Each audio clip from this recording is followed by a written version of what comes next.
Quand les 7 tonnerres eurent fait entendre leur voix, j'allais écrire, mais j'ai entendu du ciel une voix qui disait, celle-ci qu'on dit les 7 tonnerres et ne l'écrit pas. Et l'ange que je voyais debout sur la mer et sur la terre leva sa main droite vers le ciel et jura par celui qui vit au siècle des siècles, qui a créé le ciel et ce qui s'y trouve, la terre et ce qui s'y trouve, la mer et ce qui s'y trouve, qu'il n'y aurait plus de temps. Mais qu'au jour de la voix du 7e ange, quand il sonnerait de la trompette, le mystère de Dieu s'accomplirait comme il a annoncé à ses serviteurs les prophètes. Prions le Seigneur, notre Père et notre Dieu. Nous te remercions encore une fois de cette occasion que tu nous donnes d'être rassemblés dans ta maison. Seigneur, que tu bénisses le pasteur Kambale pour cette inspiration qu'il a eue et son Église pour pouvoir, Seigneur, notre Dieu, nous rassembler et pouvoir célébrer, fêter ensemble, Seigneur, les 10 ans depuis que toi tu as commencé cette œuvre ici. Nous te réjouissons pour tout ce qui a été fait, Seigneur, jusque-là, et nous les abandonnons entre tes mains afin que tu les gardes encore pour les années à venir, afin qu'à la fin, Seigneur, notre Dieu, la grande récompense de tout ceci, Seigneur, soit qu'un jour, nous soyons ensemble dans la gloire. Merci pour cela, Seigneur, notre Dieu. Merci pour tout ce que nous avions déjà entendu au travers de tes serviteurs, pour pouvoir édifier notre foi et, Seigneur notre Dieu, nous montrer les temps dans lesquels nous vivons. Accorde-nous ta grâce, Seigneur notre Dieu, et conduis-nous alors que nous continuons dans la même pensée et que chacun, Seigneur, apportant une petite pierre pour l'édification de ton corps. Nous réclamons cette grâce, bénis tes enfants. Laisse que, ô Dieu Tout-Puissant, en écoutant ta parole, que celui qui est malade puisse recevoir la guérison. Celui qui est troublé, Seigneur, il soit consolé. Celui qui a des problèmes reçoive la solution à ses problèmes. Et que, bien-aimé Père Céleste, tout soit pour ta gloire, dans le nom de notre Seigneur Jésus-Christ. Amen. Amen. Vous pouvez vous asseoir. Je remercie le pasteur Kambale pour nous avoir invités de pouvoir être dans cette convention et passer des moments ensemble. La Bible dit qu'il est doux et agréable pour les frères d'être ensemble. Amen. Et nous croyons que nous expérimentons toujours cette bénédiction quand nous sommes ensemble. Et il nous a déjà donné les pas à suivre, des sujets en rapport avec la prophétie. Et je crois que nous avons été très bénis à l'écoute des hommes de Dieu qui nous ont parlé de ce qui est en train de se passer en ce temps de la fin. Je crois que nous sommes vraiment un peuple privilégié. Un peuple privilégié parce que je vois toujours quand il y a des événements qui se passent dans le monde, vous allez trouver que les gens qui croient ces messages sont les plus avisés. Amen. Parce qu'ils veulent toujours savoir, bon, qu'est-ce que la Bible a dit, qu'est-ce que le prophète a dit. Ils suivent tous les événements. Et comme nous l'avions remarqué, vous pouvez voir comment le Saint-Esprit peut nous amener profondément dans les Écritures, dans le message pour nous faire montrer que tout ce qui se passe ici, ce n'est pas un hasard. C'est quelque chose qui se trouvait déjà dans l'agenda de Dieu. C'était déjà dans le programme de Dieu. Et que Dieu, ce n'est pas un homme qui aujourd'hui il pense ce qu'il va faire demain, mais ce sont des choses qu'il avait déjà préparées et prédestinées dès avant la fondation du monde.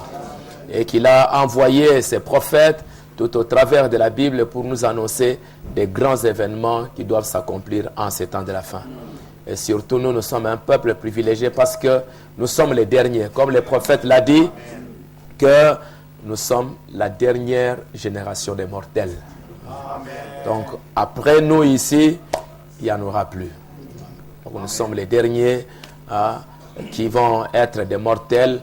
Après cela, c'est Dieu qui va se révéler aux Juifs. Mais pour nous, pour les gens des nations, nous sommes la dernière génération. Et nous sommes les dernières personnes à voir tout ce qui a été écrit dans cette Bible s'accomplir nous devons voir cela. Parce que c'est pour notre édification et c'est pour notre départ. Et comme nous l'avons déjà entendu par le pasteur Léonard, que nous vivons dans un âge prophétique. Nous vivons un temps où beaucoup de prophéties doivent s'accomplir. Dieu a envoyé des prophètes pour annoncer ces événements. Et pour que, quand ces événements s'accomplissent aussi, nous avons toujours besoin aussi d'un prophète pour nous révéler cela. Parce que c'est par la bouche des prophètes que Dieu avait annoncé ces événements. C'est aussi par la bouche d'un prophète que Dieu va nous montrer l'accomplissement de ces événements. Donc c'est vraiment un grand privilège de pouvoir se retrouver dans ces temps-là. Et je lisais le prophète qui disait dans le message les signes de sa venue. Il est dit, paragraphe 24, il dit, nous savons que Dieu, à travers tous les âges, avant qu'il ne fasse quoi que ce soit, il avertit premièrement le peuple. Amen. Il avertit les gens. Et il leur donne un signe de l'approche, de la chose qui approche, de la chose qui est en train de venir. Il donne un signe. Et c'est toujours comme ça que Dieu fait les choses. Il nous avertit.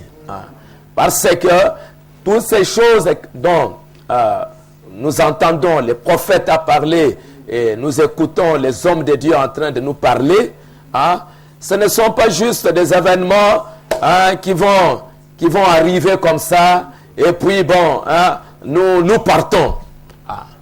Ce n'est pas comme ça que ça va se faire. Dieu nous avertit qu'il va y avoir des choses qui vont arriver. Parce que quand ces choses arrivent ou vont arriver, nous sommes les grands acteurs dans cette affaire. Nous allons nous confronter à ces choses-là. C'est un combat qui arrive. Ce n'est pas juste une annonce. Et écoutez, des choses vont venir. Bon, ok. Et après, nous partons. Ce n'est pas comme ça. Ces choses-là, quand ça vient, nous allons avoir un combat. Nous devons combattre parce que ce sont des choses qui viennent pour nous détruire. Ce sont des choses qui viennent pour nous combattre. Alors, nous aussi, nous devons nous préparer pour les affronter, les vaincre et partir. Parce que toutes ces choses-là, ce n'est pas juste des annoncements. Et écoutez, ça vient, et puis bon, vous regardez, et puis après vous partez. Non, non. Ce sont des choses qui viennent pour vous détruire, pour vous combattre. La bête, quand elle vient, tous ces événements que nous venons d'entendre concernant le Rome, concernant la crise monétaire, toutes ces affaires-là, c'est pour nous combattre.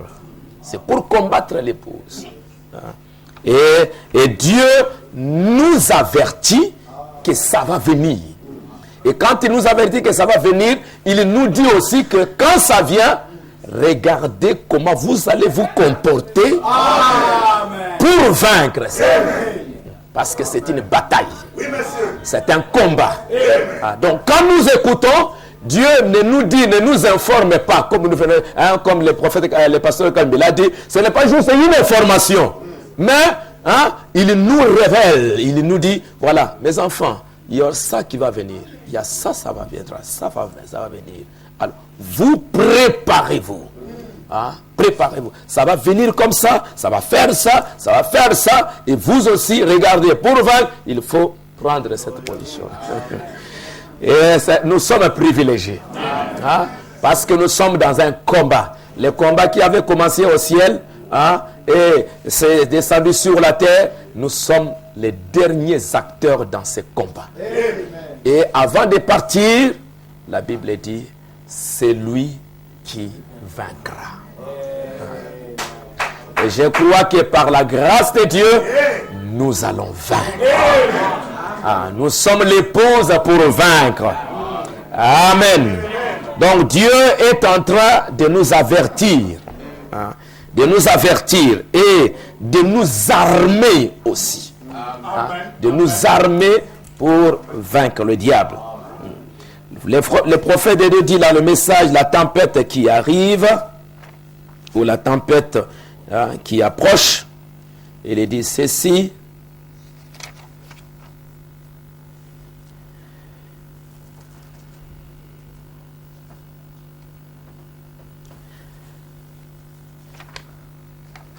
Il dit, paragraphe 41,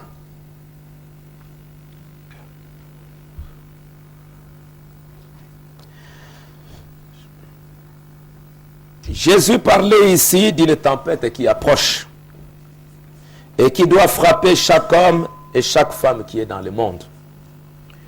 Il n'y a aucun moyen d'y échapper.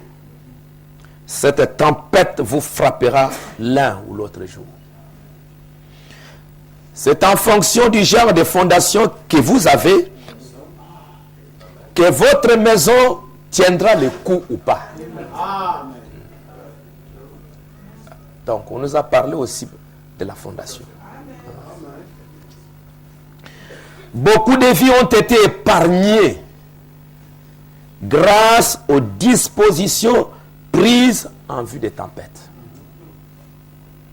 Et nombre de vies ont été perdues aussi pour avoir négligé l'avertissement sur des tempêtes qui approchent. Donc tout ce que nous venons d'entendre ce matin, hier, ainsi de suite, ce sont des avertissements que Dieu nous donne. Mes enfants, sachez qu'il y a ça qui va venir, il y a ça qui va venir, il y aura ça, il y aura ça. Préparez-vous. Et nous devons nous préparer. Quand ces choses arrivent, comme la crise et tout ça, vous allez voir que du côté où le diable est en train, parce que c'est lui qui est en train, de ce côté-là, c'est lui qui est en train de faire tout ça. Il ne s'amuse pas. Ce sont des choses bien préparées dans les laboratoires des politiciens, des économistes, des financiers. Ce sont des choses qu'ils préparent sérieusement. Ils étudient comment et tout ça, comme j'ai lu un bon nombre de politiciens qui disaient dans la politique ou tout ça, il n'y a rien qui arrive au hasard. Donc, ce sont des choses qu'ils ont bien préparées, bien étudiées, et ils savent à quoi s'attendre. Ils savent bien à quoi ils s'attendent. Nous aussi, de notre côté en tant qu'épouses, ce ne sont pas des choses que nous écoutons, et puis nous rions, et puis nous sortons. Ce sont des choses, nous écoutons, nous étudions, et nous prenons aussi des dispositions pour combattre. Parce que ces choses-là, les amis, comme on peut le voir dans toutes les Écritures, quand ça se fait, le diable est en train de viser l'épouse. Donc, il se prépare, il arrange tout, il fait n'importe quoi. Nous aussi, nous devons aussi prendre des dispositions. Sinon, ça va être terrible. Donc, ce sont des avertissements. Et le prophète continue ici, il est en train de parler comment en Floride, dans le monde, quand il y a des tempêtes qui arrivent, des typhons qui arrivent, et il y a des prophètes aujourd'hui. Dans la météo, il y a des prophètes qui vous disent, il y aura la pluie qui va venir, il y aura des neiges, il y aura ceci, il y aura tout ça. On annonce tous ces événements. Le monde est arrivé très très loin qu'ils peuvent nous annoncer tous ces événements-là. Et Frère Branham dit, pour nous montrer que ce sont des avertissements. Quand nous écoutons la parole de Dieu dans des réunions comme ça, on écoute, ce sont des avertissements. Mes enfants, écoutez, il y aura ça qui va venir, il y aura ça qui va venir. Et nous devons prendre des dispositions. Frère Branham dit, ces prophètes météo en Floride sont très précis quant à leurs prédictions et ils sont là en vue de prévenir les gens du danger qui arrive, des tempêtes qui arrivent. Je lisais, je pense que c'était dans un journal à propos d'une tempête qui, il y a quelques années, s'était abattue sur la Floride centrale, et tous les alentours avaient été, les gens avaient été prévenus. J'ai quitté là il y a quelques semaines, il y avait un voisin qui était constamment à l'écoute de la radio à cause de ces tempêtes et c'était un chrétien de grande renommée. Il avait appris qu'un grand typhon venait dans cette direction, tordant les arbres et tout le monde avait été prévenu pour se mettre à l'abri. Et il pensa à son voisin qui avait une ferme d'élevage de poules, des bâtiments légers abritant des poules, des salles de couvées et ainsi de suite, et leurs enclos au point que tout ce qu'ils avaient dans leur vie, toute leur vie était lié à ces poules. Il a écouté qu'il y aura des orages, qu'il y aura une grande pluie, qu'il y aura des ravages terribles. Il a écouté ça à la radio. Et comme il était plein d'amour pour son voisin, il l'a invité, il a dit, mon ami, la radio vient de nous annoncer une grande prophétie, un grand événement, qu'il y aura des ravages. Alors, comme toi tu as des poules, comme toi tu as ceci, prépare-toi, mon frère. Essaye de mettre ces poules à l'abri, toi-même et nous tous, nous devons nous préparer parce que il y a une tempête qui arrive. Et les prophètes appellent tempête qui approche. Sans tarder, tel un fou, il courut jusqu'au portail, il arrêta sa voiture et sauta. Et il a dit à son ami, prends toutes les poules, mets-les dans ton abri contre la tempête et viens vite chez moi car un typhon ou une tempête approche et elle va tout détruire. Et l'homme s'est mis debout, l'ayant regardé en face, s'est ri de lui en disant, quelle blague. J'ai déjà entendu des gens prédire des choses semblables et ce n'est jamais arrivé. Et le voisin chrétien était si agité qu'il dit, et si cela arrivait effectivement. Frère Branham a prêché, messieurs, quelle heure est-il? Il posait beaucoup de questions, est-ce que c'est ça? Mais vous dites que ce n'est pas ça, mais si c'était ça. Si la chose devait arriver, qu'est-ce que vous allez faire? Nous entendons tout le temps des remarques du genre, j'ai appris que ceci va arriver, que cela va arriver, mais cela arrivera un de ces jours. Il nous est avantageux d'écouter chaque avertissement. Les hommes de Dieu qui sont levés ici pour parler, ce sont des avertissements. Mais cet homme dit, je n'ai pas le temps pour de telles absurdités. Je lève des poules et je n'ai pas le temps pour ça. Et il a crié à haute voix, les voisins disent, pour l'amour de Dieu, laisse ces poules, John, viens vite, toi et ta famille. Si tu ne veux pas croire cela, laisse même ta famille venir. Mon frère, prépare-toi. Dis, laisse-moi, ce sont des blagues. On nous a toujours raconté qu'il y aura ceci, qu'il y aura ça. Mais après tout, on ne voit absolument rien qui arrive. Ça, ce sont des histoires que toi, tu es en train de raconter. Son ami qui l'aimait tellement, il a dit, écoutez, même si toi-même tu considères que ce sont des blagues, mais même pour ta famille, amène ta famille dans ma maison, c'est même ces poules-là, ainsi de suite. Il dit, je ne permettrai même pas que ma famille s'emballe dans quelques avertissements radiophoniques. Mes enfants et moi, nous avons décidé de vivre comme ça et ma femme m'écoutera car je suis le chef de la famille. Il est obligé de m'écouter. Ici, c'est moi le chef et je ne permettrai pas que mes enfants s'agitent et soient tiraillés par une absurdité. Et le voisin fit demi-tour. Il rentra chez lui dans son abri. Et soudain, comme il n'a pas voulu écouter l'avertissement, soudain, les nuages les recouvrirent avant qu'il ne réalise. C'est de la même manière que le jugement frappe. Il vient soudainement et vous vous demandez comment il a pu venir si vite. Si vite. Aujourd'hui, on a entendu parler de la crise. Après, le monde fait semblant comme si ça se termine. Il fait semblant, les Américains, non, on a la récession, maintenant c'est fini, on commence. Ça, ce sont des mensonges. Ils vont faire semblant comme si les choses marchent. En Europe, non, maintenant ça va. Mais ce qui se prépare en bas, à un moment donné, brusquement, boum. Et si tu n'étais pas prêt, c'est fini. Tu n'auras plus le temps de pouvoir te préparer, dire, il y avait ça, c'est terminé.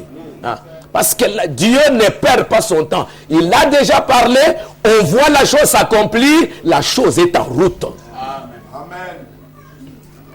Et après, le jugement frappe, il vient soudainement et vous demandez comment ça peut venir si vite. Oh, j'ai vu des hommes cruels qui jadis maudissaient Dieu, tomber s'écriant en disant, comment pouvez-vous m'infliger un tel châtiment? Toute la fondation fut balayée, et ainsi de suite. Il se peut que vous vous moquez du messager, il se peut que vous soyez même capable de le tuer, mais vous ne pouvez pas tuer le message. Amen. Quand la tempête balaya la contrée, elle a envahi les poulaillers et le fermier, et on ne retrouva jamais son corps. Et maintenant, sa femme, quand les eaux sont venues, et tout ça, après, comme les prophètes de Dieu disent, ils étaient là quand les eaux sont venues, ils avaient une petite maison, les enfants ont dit, bon, on va monter au-dessus de la maison pour se protéger, et la femme aussi est montée dessus, et les serpents aussi ont dit, bon, nous aussi, nous sommes en guerre, il y a un problème ici, nous devons chercher là où fuir. La maman, les enfants et les serpents aussi ont dit, nous allons fuir. Ils se sont retrouvés là-bas et le serpent a mordu maman, a mordu les enfants. Tous sont complètement. Ils sont tous morts. Et frère Branham dit, pourquoi ils sont tous morts? Et les papas, et les enfants, et les poules, et tout le monde, ils sont tous morts. Branham dit, parce qu'ils n'ont pas fait attention à l'avertissement. C'est vrai. Amen. Écoutons l'avertissement du Saint-Esprit. Amen. Dieu nous a donné des sentinelles qui sont en train de nous parler, de nous dire des choses qui sont en train de se passer. Et Branham dit, quand la tempête se fut calmée, les équipes de secours à la recherche des corps et ainsi de suite, trouvèrent la femme morte sur la toiture avec ses enfants gisant à ses côtés. Vous avez intérêt à prendre en considération un avertissement. Amen. Premièrement, avant de donner un avertissement, il faut que des dispositions soient prises pour la sécurité. Amen. Et aujourd'hui, Dieu nous a envoyé ses prophètes pour pouvoir nous aider et nous montrer vraiment que nous sommes à la fin. Dans Messieurs, quelle heure est-il? Frère Branham dit, à la page 11, le prophète de Dieu, il a lu Apocalypse chapitre 10, 1 à 7. Et il a intitulé, Messieurs, est-ce le signe de la fin? Il dit, nous savons tous que nous vivons un temps glorieux pour l'Église, mais un temps horrible pour l'incrédule. Amen. Nous vivons l'un des temps les plus dangereux de tout ce qui a existé depuis le commencement du monde. Un temps très très dangereux. Aucun prophète, aucun apôtre, à aucune époque n'a jamais vécu à un temps tel que celui dans lequel nous vivons maintenant. C'est la fin. Amen. C'est la fin. C'est écrit dans les cieux. C'est écrit sur la face de la terre. C'est écrit dans tous les journaux. Yes. J'ai acheté un livre aux États-Unis, La fin de l'Amérique. Eux-mêmes là-bas, ils disent que c'est la fin de l'Amérique. Ils savent, ils voient que nous voyons des choses et tout ça. Non, c'est notre fin ici.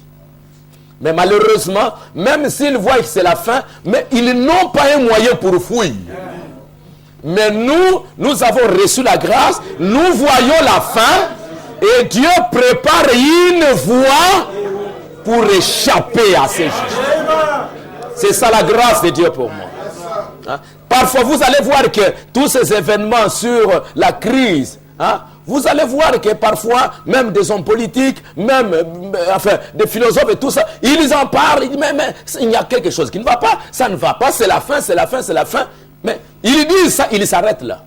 Mais Dieu nous a fait grâce de ne pas simplement voir que c'est la fin, mais de nous donner un moyen pour vaincre et pour échapper. C'est la fin. Si vous pouvez lire l'écriture, les prophètes ont vécu un temps où pour une nation l'écriture était écrite sur la muraille, mais nous vivons au moment où l'écriture est sur la muraille pour les temps. Pour toutes les nations, la terre, le temps est à la fin. Alors nous devons sonder les écritures, comme ce matin, pour voir l'heure dans laquelle nous vivons. Nous sommes à la fin. À la fin. Et le prophète de Dieu dit que, pour montrer encore que nous sommes véritablement à la fin, il va nous montrer que chaque 2000 ans, le monde arrive à la fin. À chaque 2000 ans, le monde arrive à la fin.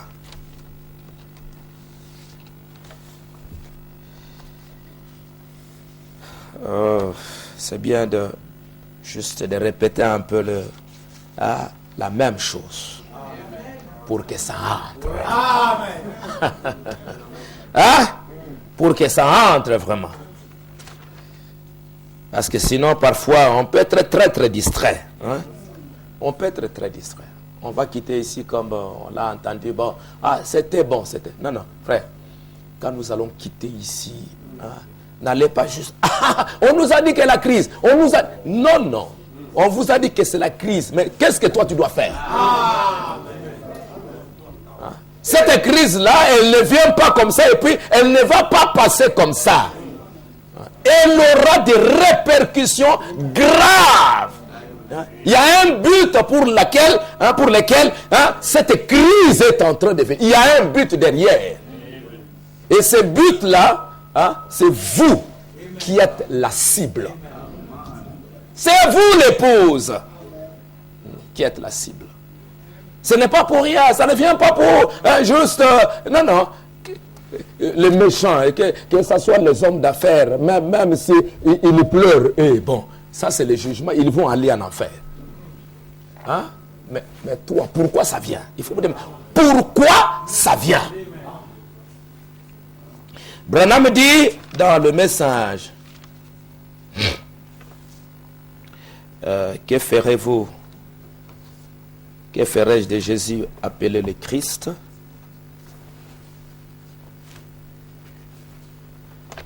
De 1963, paragraphe 98, chaque 2000 ans, nous arrivons à la fin. Et c'est pourquoi nous voyons toutes ces choses arriver, parce que le moment est vraiment là pour que ces choses arrivent.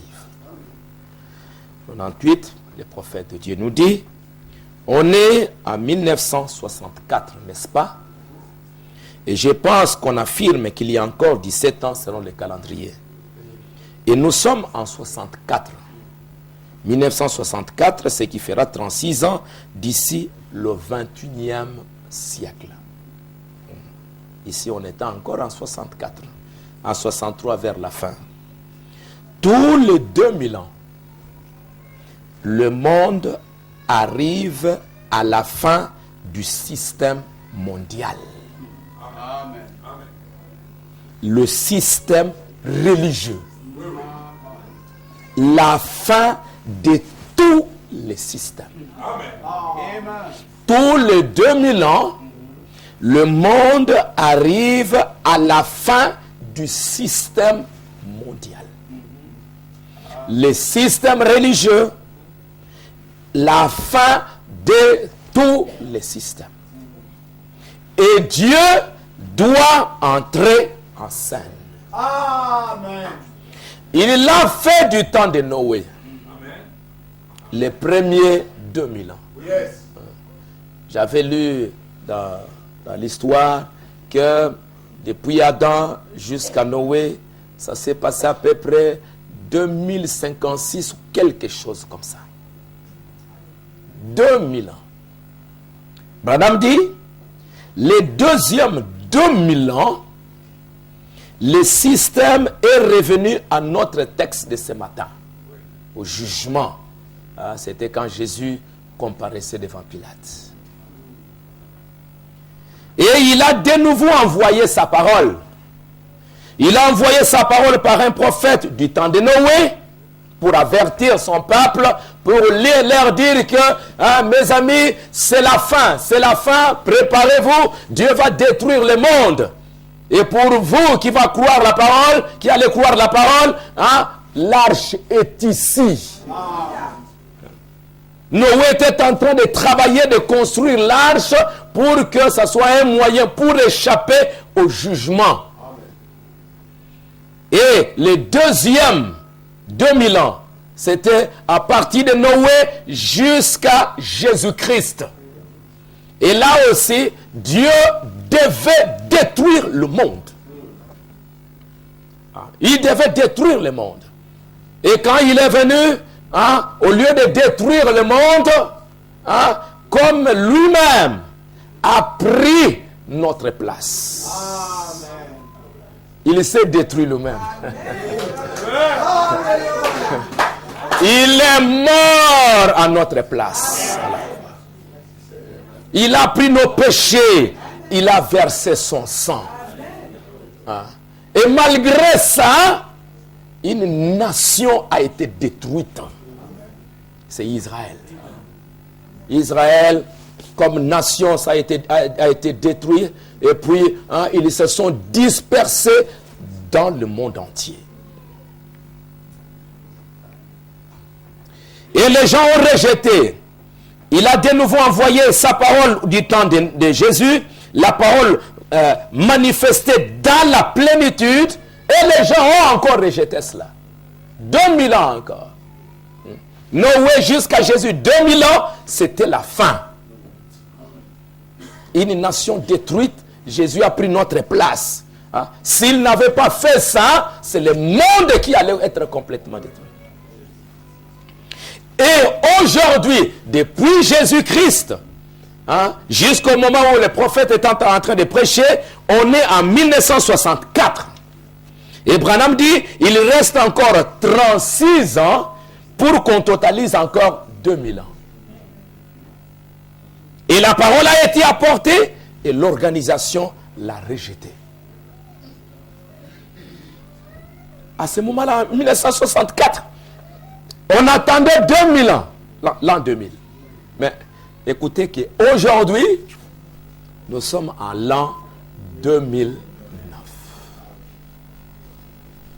Il est plus tard que nous ne le pensons. Donc, nous sommes maintenant en plein temps où, d'un moment à un autre, la destruction totale peut venir, n'importe quoi. Et nous sommes déjà dans cet engrenage-là de la destruction. Nous sommes déjà dans l'engrenage du jugement pour la destruction de cette terre. Parce qu'avant de détruire, nous l'avons entendu, il y a l'investigation. Avant de détruire, il y a l'investigation. Est-ce que c'est vrai? Et c'est toujours au travers d'un prophète que Dieu commence à voir, à juger et à faire tout ça. Et tout est déjà dans cet engrenage-là. L'investigation. Et puis après, Dieu va dire que j'ai vu le prophète qui rougit parce que Dieu voit les choses au travers du prophète.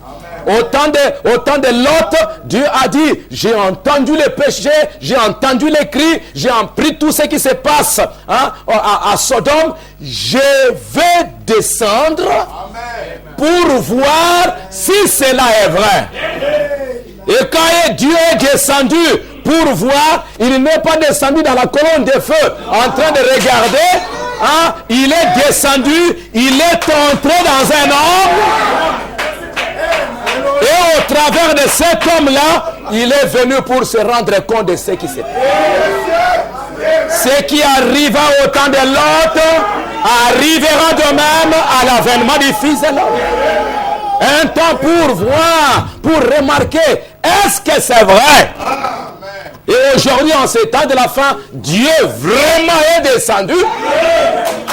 Il est entré dans Malachie 4. le ministère du Fils de l'homme. Dans quel but?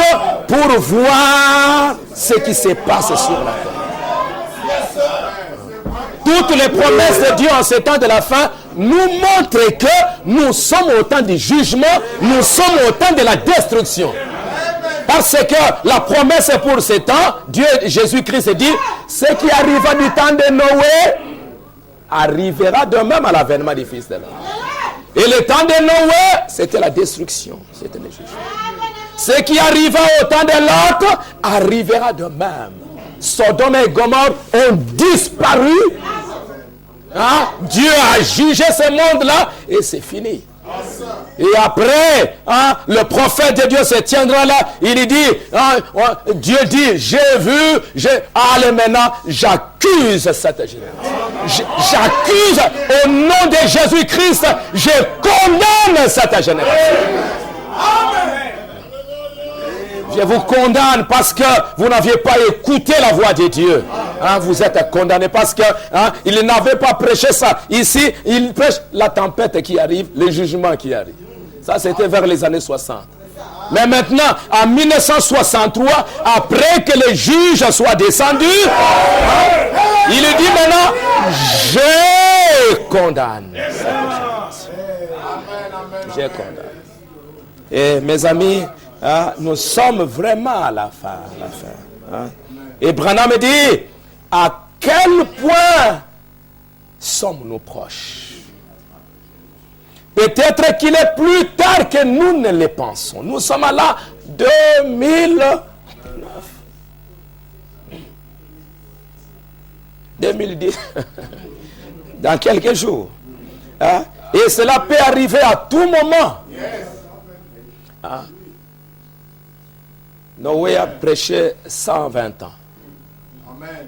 La vie de Moïse, 120 ans. Cette année, si Branham était encore vivant, 100 ans. Combien de temps nous reste encore? Et pour nous aujourd'hui, sachez que Jésus a dit, les jours seront abrégés. On ne sait pas. C'est la vérité. Peut-être que c'est déjà arrivé, autant que nous le sachions, comme je l'ai dit, les dimanches passés. Dans le message, il y a ici un homme qui peut allumer la lumière. Le prophète de Dieu nous dit encore, paragraphe 219, exactement la même chose. Il dit, je vais vous demander quelque chose. Il est le même hier, aujourd'hui, éternellement, maintenant. Écoutez, quand il s'est tenu là dans Jean 14 et 12, il a dit, les œuvres que j'ai faites, vous les ferez aussi. Et même des plus grandes parce que je m'en vais au Père. Le ciel et la terre passeront, mais cette parole ne faillira jamais. Or, si nous sommes à la fin de l'âge, où sont ces plus grandes œuvres qui allaient être accomplies? Amen. Vous voyez, c'est là que nous en sommes. Écoutez, si le calendrier romain il est juste, il nous reste 36 ans. Tous les 2000 ans, le monde arrive à sa fin. Au bout des 2 premiers 1000 ans, il fut détruit par l'eau. 2000 ans plus tard, c'était la venue de Christ. Voici 1964 qui approche, encore 36 ans, et d'après le calendrier astronomique égyptien, nous avons un retard de 17 ans. Il est 17 ans plus avancé. Cela nous laisse encore 19 ans. Jésus a dit que l'œuvre serait abrégée à cause des élus. Sans quoi nulle chair ne serait sauvée. Où en sommes-nous? Le système économique, le système financier, le système religieux, tout doit arriver réellement à la fin. Et nous voilà en train de voir toutes ces choses qui sont en train de s'accomplir devant nous, et toutes les promesses de Dieu en rapport avec notre temps nous montrent toujours que c'est la fin. Luc 17:30, ce qui arriva au temps de Noé, c'est la fin. Ce qui arriva au temps de Sodome, c'est la fin. Malachie 4 nous parle aussi que c'est la fin. Toutes ces choses, toutes ces promesses nous montrent réellement que nous sommes arrivés à la fin. Et comme le frère l'a mis dans son invitation pour des grands événements qui doivent arriver en ces temps de la fin, le pasteur Laurent nous a parlé de la crise. Comment ça arrive.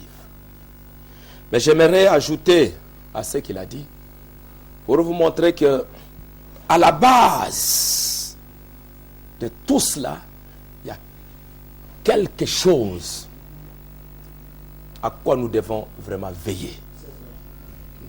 Et c'est la chose même avec laquelle nous allons nous confronter maintenant. Parce que la crise, elle est là, mais derrière la crise, il y a un monsieur qui se tient là.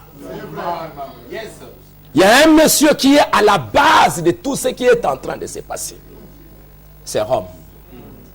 C'est l'Église catholique. Vous savez, frère Branham a dit que quand, je crois que ça a été mentionné dans le programme, que le jour où vous verrez l'Allemagne, Berlin, Est, se rassembler, les frontières de l'Empire romain, ces frontières vont retourner à l'ancien empire. Amen. C'est vrai. Nous avons un prophète. Amen. Nous avons un prophète. Amen. Quand l'Allemagne va de nouveau se réunir, Berlin-Est et Berlin-Ouest vont se réunir. Ça va ramener les frontières de l'Empire romain à ce qu'il était avant. Amen. J'ai essayé un peu de regarder dans l'histoire et vous allez voir que l'ancien empire ou l'Allemagne joue un rôle très très important dans l'Empire romain. L'Allemagne. Pas la France, mais l'Allemagne.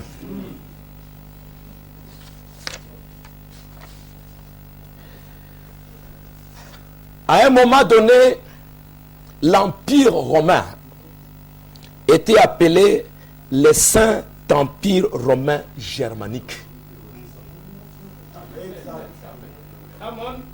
Le Saint-Empire romain germanique. Ou Saint-Empire romain de la nation germanique. Donc, il y a un moment donné où c'était d'abord l'Empire romain. Il y a eu des guerres, il y a eu toutes sortes de choses. Et à un moment donné, dans l'histoire, dans le Moyen-Âge, c'est devenu le Saint-Empire romain germanique. Au temps de sa plus grande extension, l'Empire comprend presque tous les territoires de l'actuelle Europe centrale ainsi que des parties de l'Europe du Sud.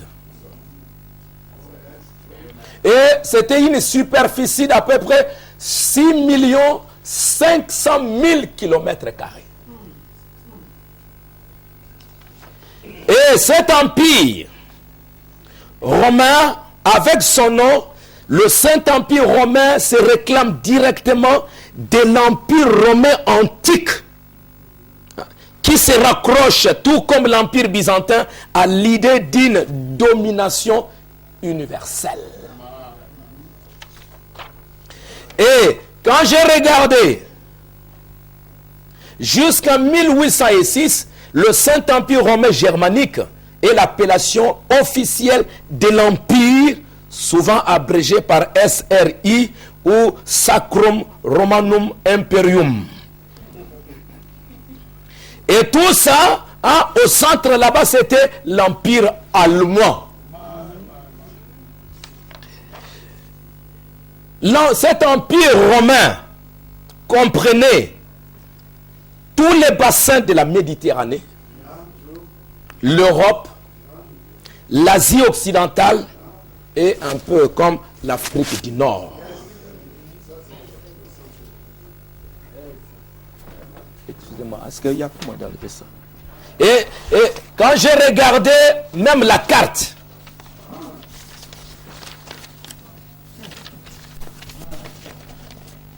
quand vous regardez même la carte, vous allez voir que, excusez-moi, je ne sais pas bien dessiner.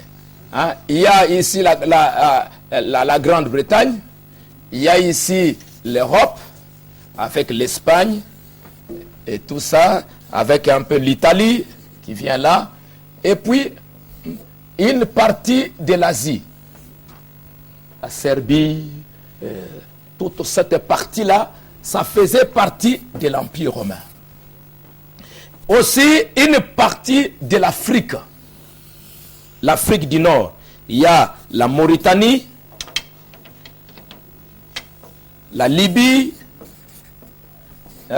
l'autre pays c'est quoi? Il y a l'Égypte, il y a le Maroc, la Tunisie, l'Algérie et tout ça. Ça ne se termine pas là-bas. Ça allait jusque la Syrie, Israël. Quand Jésus est venu, Israël était sous l'Empire. Tous ces pays-là étaient ensemble avec l'Asie. C'était un grand royaume, un très grand royaume. Hein? Ça fait un très grand royaume avec l'Afrique et tout. Et l'Allemagne est presque, je crois, ici au centre, quelque part. L'Allemagne est presque ici au centre. Et tout cet empire, à un moment donné, s'était appelé le Saint-Empire romain germanique. Parce que, à un moment donné, c'était le roi de l'Allemagne qui dominait presque partout là-bas. Amen, amen, amen. Et qu'est-ce qui s'est passé? Au moment, Hitler, si vous lisez l'affaire des trompettes, Hitler a cherché à un moment donné de pouvoir récupérer, avoir cette domination-là. Et j'ai un livre comme ça, qui montre que Hitler, tout ce qu'il faisait, il y avait c'est lui qui est devenu le pape Pie XII. Au temps d'Hitler, Pie XII était l'ambassadeur du Vatican en Allemagne. Et c'est lui qui était en train de jouer bien le jeu. Hitler était bien loin et poussé, ont travaillé ensemble avec l'église catholique romaine. Et c'était vraiment poussé par l'église catholique romaine pour essayer un peu par la guerre ou bien par la force de pouvoir récupérer un peu tout son territoire. Mais malheureusement, ça n'a pas marché en ce temps-là. Mais, et malheureusement, ce temps-là, c'est l'Allemagne qui a été divisée. Et,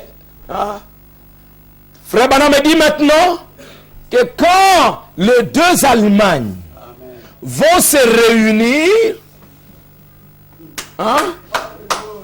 comme c'était appelé à un moment le Saint-Empire romain germanique, c'est parce que l'Allemagne était au centre de l'affaire. Quand l'Allemagne va se réunir, ça va retourner à ses frontières. Et vous allez voir que quand cette réunification a eu lieu, c'était au moment du pape Jean-Paul II. Amen. Et Jean-Paul II, c'était quelqu'un qui venait de la Pologne. C'était un Polonais. Il était du côté de l'Est. Et c'est lui qui a travaillé, on n'a pas le temps de tout lire maintenant, le temps est déjà presque parti.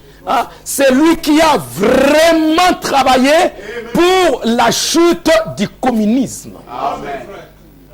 c'est lui qui a vraiment travaillé pour que l'URSS, parce qu'il y avait tous ces territoires qui étaient à l'intérieur là, il y avait la Serbie, il y avait tous ces territoires là, ces territoires de ces pays là étaient dans l'ancien empire romain. Et Rome, pour sa puissance, doit récupérer tout son territoire. Et pour récupérer le territoire, il faut la chute du communisme. Il faut que ce mur-là soit détruit. On récupère Berlin. En récupérant Berlin, on récupère aussi tous les autres territoires. Amen. Et c'est ce qui a été fait. Le communisme, ça s'est complètement, l'URSS, ça s'est complètement désintégré. Et puis après, tous ces pays, la Serbie, et tout ça. Maintenant, j'ai entendu même que la Serbie demande d'entrer dans l'Union européenne. Et elle va entrer. Ça va entrer. Et après, quelques jours ici, j'avais entendu tous ces pays-là qui sont au nord ici. L'Union européenne avec l'Union des pays de la Méditerranée. Mais je me suis dit, mais qu'est-ce que ça a à voir, la Méditerranée? L'Union européenne avec tous ces pays, et quand je regardais, tous ces pays étaient aussi dans l'ancien empire romain. Et Israël, il est aussi dedans. L'Israël politique. Pas l'Israël religieux. L'Israël religieux, ce sont les 144 000. L'Israël religieux, c'est les 2 prophètes. Mais l'Israël politique va entrer. Comme nous l'avons entendu, il y aura alliance entre Rome et Israël. Et cette alliance-là, ce n'est pas avec les 144 000. Ce sera avec la politique. Et voilà comment, maintenant, tout ça revient pour former cette grande confédération. Amen. Et Rome, et tout ça, c'est pour l'Union européenne. Ça a commencé le traité de Rome. Amen. C'était à Rome que cela a commencé. L'Union européenne, maintenant c'est l'Union, c'était l'Union un peu politique, maintenant c'est économique, maintenant c'est monétaire, maintenant c'est politique. J'ai appris, je ne sais pas si c'est vrai, que maintenant on veut nommer un président. C'est déjà fait. C'est un Belge. Un président de l'Union européenne. Mais tout ça, nous allons où? Et Branham me dit, l'église catholique, c'est Babylone. Et Babylone a été fondée par Nimrod. Et c'était l'intention de Nimrod dans Genèse de pouvoir confédérer, rassembler toutes les nations, avoir une même langue et puis créer quelque chose pour pouvoir dominer. Et nous voyons que l'intention de Nimrod revient encore en ces derniers jours. Et tout cela, nous voyons ça de nos propres yeux. Juste une petite déclaration du prophète, mais derrière cette déclaration, on voit tout un tas de choses qui sont en train d'arriver maintenant. Tout un tas de choses qui arrivent. Et quel est le but de tout cela? 6 millions, Hitler a essayé, ça n'a pas marché. Et Jean-Paul II a essayé aussi, et maintenant, j'ai un livre ici. Il y a un agenda ici. Il y a les clés de ce sang. Les clés, the keys of this blood. C'est un jésuite qui était vraiment dans toutes ces affaires-là. Il a travaillé avec tous ces papes et il a quitté et il a mis ici l'agenda politique de l'église de Rome. L'agenda du Vatican. Comment il va d'abord, le Vatican, premièrement, pour dominer, parce que c'est ça, le but de l'église catholique. Il dit, pendant 2000 ans, l'Église de Rome se prépare à quelque chose, dominer le monde. Pendant 2000 ans, c'est préparé à ça. Et c'est écrit dans leurs livres, dans leurs archives, hein, et aussi comme c'est la parole de Dieu après tout. Hein, parce que Dieu a dit que ce ne sera pas les États-Unis, ce ne va pas être la Russie, ça va être Rome qui va diriger le monde. Et pour diriger le monde, à un moment donné, Rome s'est retrouvée avec deux camps, hein, deux puissances, de superpuissances. Il y avait le communisme, la Russie ou l'URSS et les États-Unis. Alors, pour dominer, il fallait faire tout pour écraser la première puissance, c'était le communisme et l'URSS. Et ils ont travaillé sérieusement, le pape avec en Pologne, Lech Walesa et toutes ces affaires-là, hein, vous savez. Et puis après, la Pologne a pris Lech Walesa a pris l'autorité et le communisme s'est écrasé. Et maintenant, Rome a récupéré ou est en train de récupérer complètement toute cette partie-là de l'Asie. Maintenant, il n'a plus quelqu'un qui va lui dire un mot de ce côté-là. C'est fini. Même l'URSS, la Russie, n'est pas capable. J'ai vu une autre prophétie dont le prophète a parlé. Il dit, regardez la Russie. Il dit, regardez la Russie. Un de ces jours, la Russie va commencer à chercher le pétrole. Et quand vous verrez ça, surveillez ça. Aujourd'hui, la Russie qui est un pays pauvre, ils ont trouvé beaucoup de pétrole. C'est un pays qui a beaucoup de gaz. Maintenant, la Russie a beaucoup d'argent. C'est fini. Quand vous avez beaucoup d'argent, c'est fini. Il est déjà pris. Il ne fera rien. Sauf, comme ce que Dieu a dit, qu'un jour, il va se retourner pour détruire Rome. Mais pour le moment, il ne fera plus rien. Le communisme étant tombé, l'Église catholique a trouvé que maintenant, mon ennemi maintenant, c'est les États-Unis. C'est une puissance qui est là. Je dois faire tout pour combattre et détruire l'Amérique. Et la puissance de l'Amérique, c'est son économie. La puissance de l'Amérique, c'est sa monnaie. C'est la monnaie, le dollar éparpillé partout qui dirige presque toute l'économie mondiale. Et je dois écraser l'Amérique. Et pour écraser l'Amérique, ce n'est pas un projet d'un jour, mes amis. Rome a commencé à pénétrer les États-Unis, ça fait de longues années. Il arrive là-bas, Rome commence à installer des écoles. Rome a de grandes universités. Aux États-Unis, ce sont des universités catholiques. En préparant tout ça, des élites, des intellectuels sont sortis de toutes ces universités. Ils sont entrés dans le Sénat. Ils sont entrés partout là-bas dans la politique. Jusqu'à ce que ces hommes sont devenus même des présidents. Et tout ça, c'est Rome qui prépare la chute de l'Amérique. Et j'ai lu un rapport, j'ai regardé dans mes papiers, je ne l'ai pas vu. Et Rome a investi aux États-Unis des milliards et des milliards que l'Amérique n'a pas.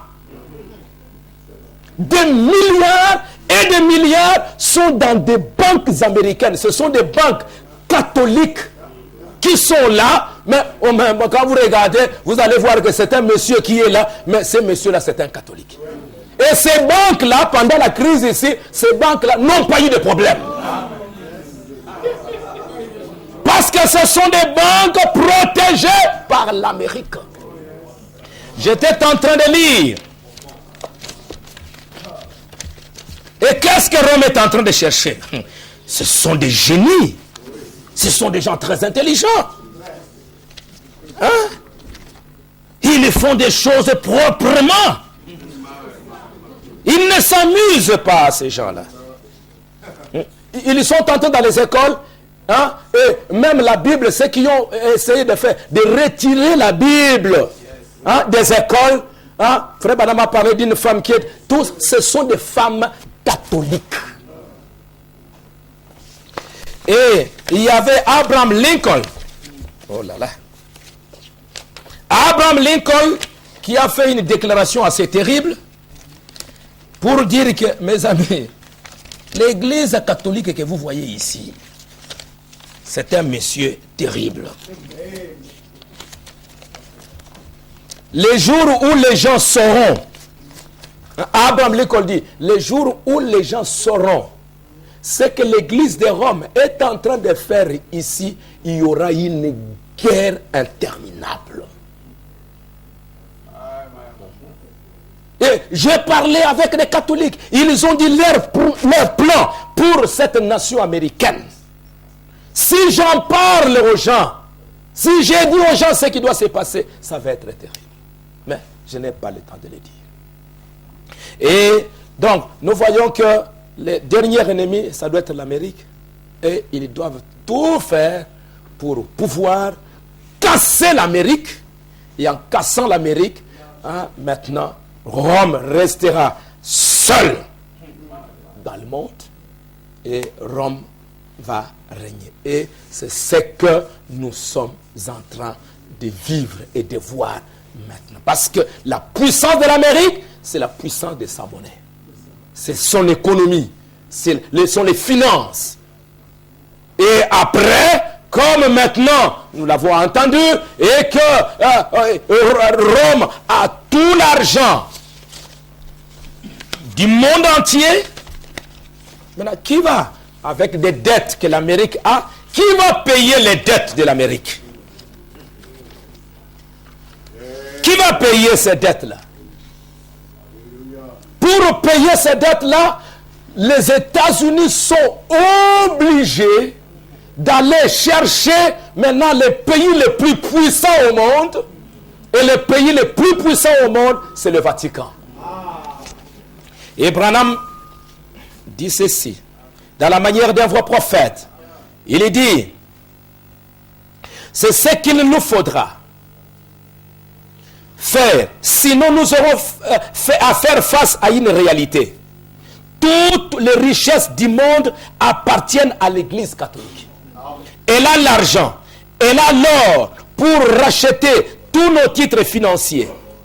Pensez-vous que tous ces négociants, ces grands hommes du pays, ne vont pas se livrer pour éviter la faillite dans leurs affaires et la contrefaçon monétaire? Ils feront volte-face et recevront cet argent de l'Église catholique. Et alors, elle aura fait l'affaire. C'est Rome qui possède la majeure partie des richesses du monde. Et Branham dit, il possédera la totalité du commerce mondial et des affaires. C'est Rome. Et il fera un pacte avec le monde parce qu'il détiendra toutes les richesses du monde au complet. Un pacte. L'Église, le Vatican fera un pacte avec le monde. Et Branham dira vers la fin, ce sont des choses que vous connaissez juste pour reprendre un peu cela. Branham dit, à la fin, l'Église de Rome, dans l'exposé des anges, en attendant, Rome a acquis presque toutes les réserves d'or. Tout l'or, c'est Rome qui en a.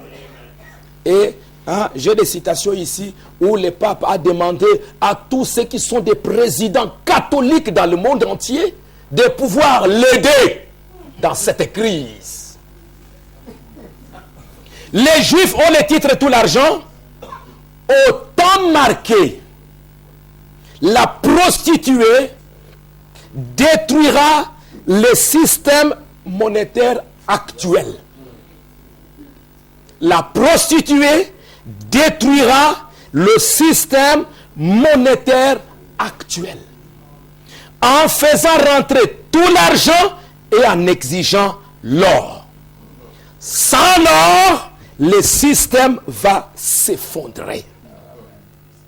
Et ça, c'est le prophète qui en a parlé. Et avec la crise, avec tout ce qui s'est passé, j'ai vu ici le pape Rome qui a préparé un document.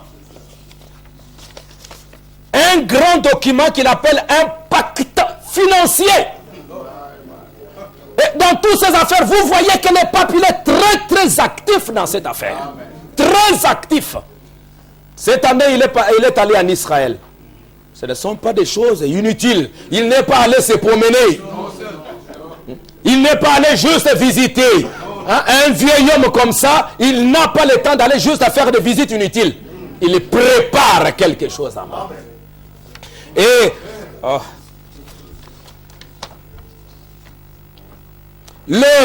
le président Sarkozy, dans son discours, il va dire, l'année 2009 peut être aussi une année fondatrice.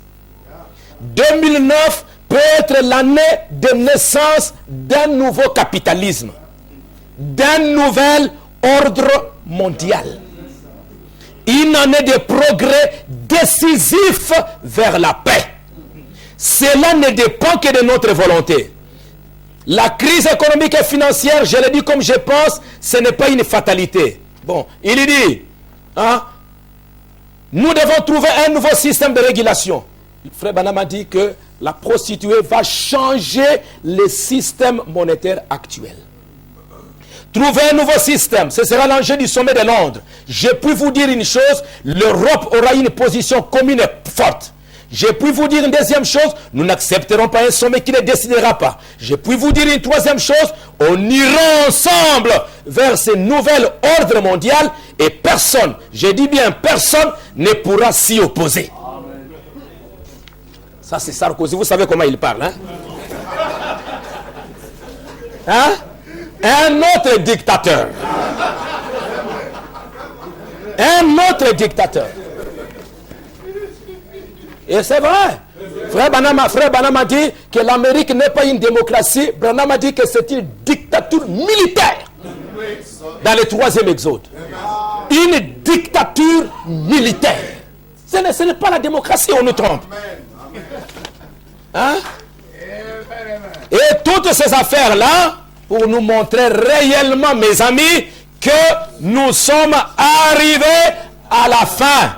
Hein? Et le pape, dans son discours, il dit que il est urgent, de 52 pages, qu'il a envoyé à tous les politiciens du monde, pour leur dire que vous avez géré le monde, vous avez fait n'importe quoi, mais je vous dis qu'à partir de maintenant, vous aviez échoué. Vous devez, l'Église doit se mêler dans cette affaire. Vous avez échoué, l'Église doit se mêler. Et puis, un papier comme ça de 52 pages, il dira, il est urgent que soit mise en place une véritable autorité politique mondiale. Telle qu'elle a déjà été esquissée par mon prédécesseur, le bienheureux Jean 23. Une telle autorité devrait être réglée par les droits, se conformer de manière cohérente au principe de subsidiarité, et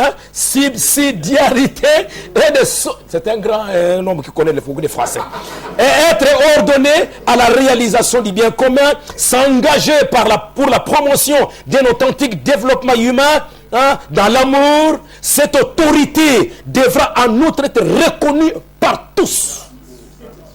Et cette autorité dont il parle ici, c'est lui-même. C'est lui-même. Parce que maintenant, il a l'argent, il a l'or, il a tout ce que vous voulez. Et maintenant, il peut bien diriger le monde. Et pourquoi ces choses arrivent? Ces choses arrivent pourquoi? Parce que maintenant, quand il aura l'argent, il veut être adoré. Ce qu'il cherche, c'est qu'un jour, pour accomplir des Thessaloniciens, pour accomplir toutes les Écritures, être adoré.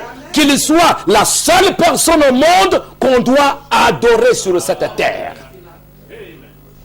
Et nous aussi, nous devons l'adorer. Quand ça s'est passé au temps de Daniel à Babylone, quand ces choses-là se mettaient en place, on doit avoir une statue, on doit faire ceci, on doit faire ça. Ces satrapes, ces religieux-là, ils faisaient ça en fonction de Daniel. Ils faisaient ça en fonction de Shadrach. C'est eux qui les étaient en train de viser. Parce qu'ils savent que les catholiques, les protestants, tout le monde, ils sont déjà embarqués dans la même histoire. Il y a un frère à Goma là-bas qui m'a dit que, pasteur, les catholiques sont venus et ils ont dit à tous les autres pasteurs qui sont là, si vous n'avez pas l'argent, nous vous donnons l'argent et nous achetons vos églises. Mais avec l'argent, il aura tout. Et pour vendre Jésus, qu'est-ce que Judas a fait? Comment Jésus a été vendu? C'était avec l'argent. Quand Judas a eu l'argent entre ses mains, c'est fini, il l'a livré. Et aujourd'hui, nous vivons ces événements-là qui doivent maintenant s'accomplir. C'est pourquoi s'il est vrai d'une part que le développement a besoin de religions et de cultures de différents peuples, il n'en reste pas moins vrai d'une autre part que opérer un discernement approprié nécessaire. La liberté religieuse ne veut pas dire indifférence religieuse. Ça, c'est le pape qui parle. Et elle n'implique pas que toutes les religions soient équivalentes. Donc, c'est pour dire qu'il y aura une religion qui va dominer sur les autres.